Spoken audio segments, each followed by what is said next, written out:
The overall goal of the following experiment is to integrate a desired DNA construct into the bacterial chromosome at a predetermined locus.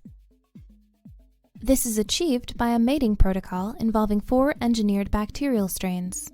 The recipient strain has a landing pad sequence consisting of a spectinomycin resistance gene and the E. coli beta-glucuronidase gene flanked by ATP sites integrated into its chromosome.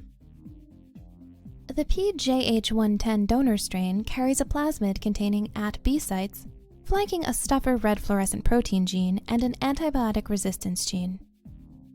The PJC2 donor strain carries a plasmid containing the site-specific integrase from the Streptomyces phage C31 under the control of the LAC promoter.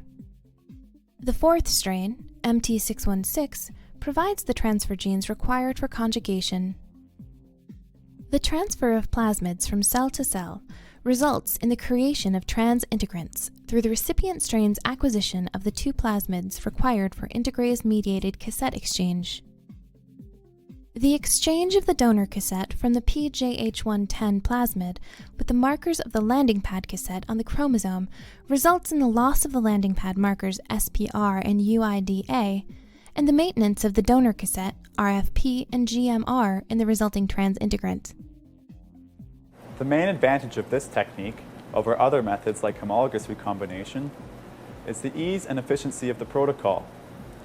It is also transferable to a diverse range of bacteria.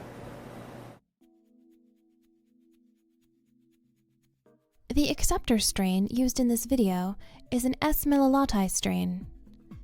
2 days prior to the mating procedure for creating transintegrants, inoculate from a single colony into